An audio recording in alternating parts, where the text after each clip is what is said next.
Astăzi, în această zi frumoasă de toamnă, aici, în această sală minunată, înconjurată de acești oaspeți, frumoși la chip și buni la suflet, întâlnim o domniță, o frumoasă garofiță, care astăzi își sărbătorește cea mai frumoasă zi din viață, ziua de naștere. Erica, uite-te că astăzi chiar și cerurile și-au strâns toate puterile și au trimis pe pământ mii de picături argintii dătătoare de viață. Nouă, muritorilor de rând, nu ne rămâne decât să trimitem rugi cerului să-ți dea multă sănătate, fericire.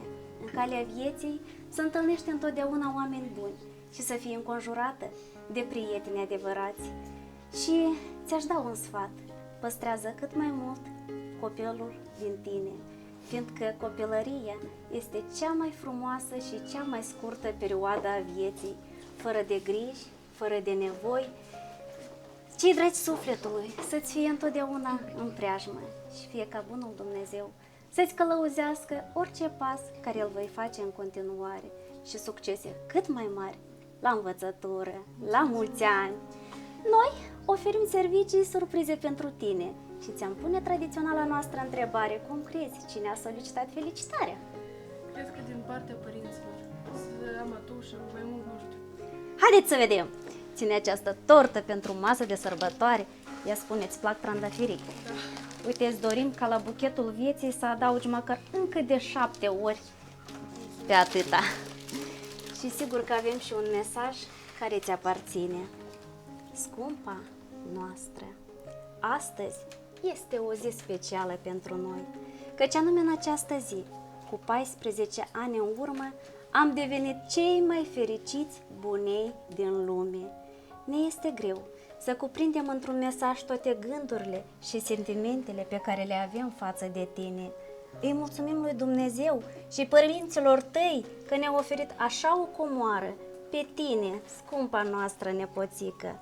Noi am întinerit odată cu tine. Ne-ai învățat să fim mai răbdători, mai atenți, mai puternici.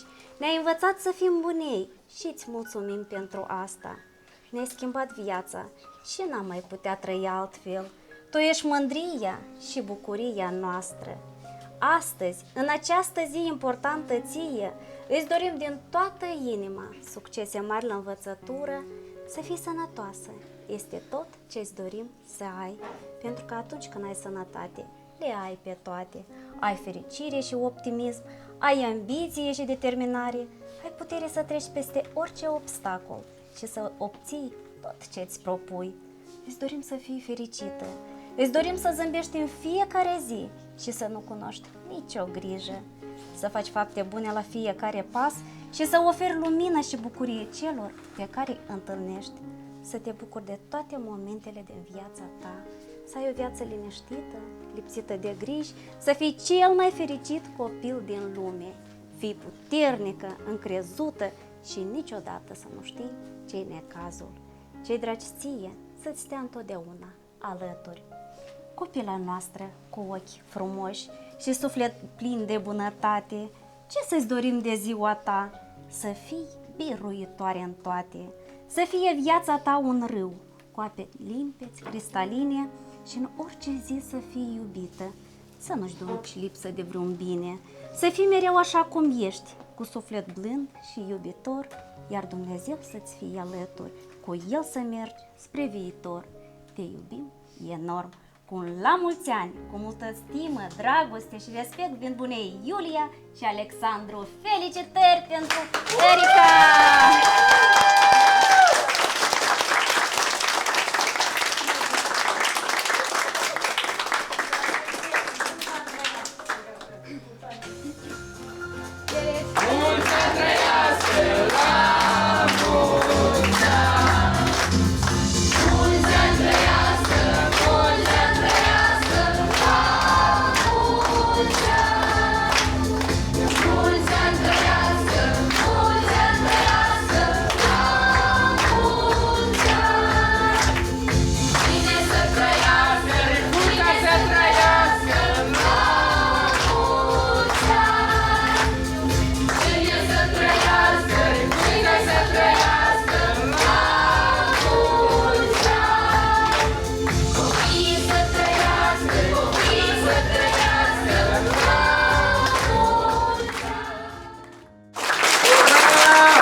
tare naștere, îți doresc în primul rând sănătate, fericire și bucurie și succes în învățătură. Îți doresc mult sănătate, fericire și bucurie. La mulți ani!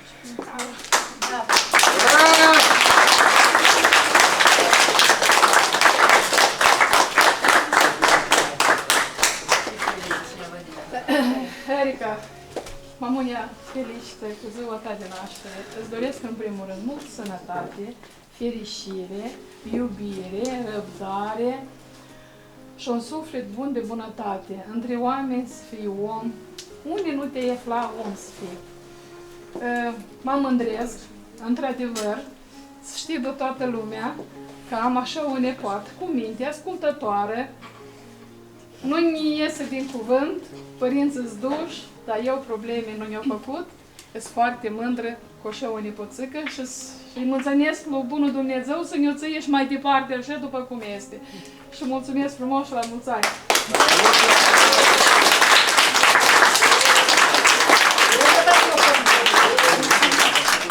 Erica, știm precis că uite că ai și tu undeva acolo un mesaj pentru cei dragi sufletului tău. Vreau să-i spun că îi iubesc foarte mult și îi stimez și o iubesc foarte mult pe bunica și pe bunelul, cum au crescut și au avut grijă de mine și mi-aștept părinții de psihotare și mătușa. Mai mult nu pot spune nimic. Și am mai spune, să trăiască omageata noastră. Dacă am putea, i-am da casa cerul, soarele străjerul, leagănul vântul, iar masa pământul. Felicitări pentru Erica!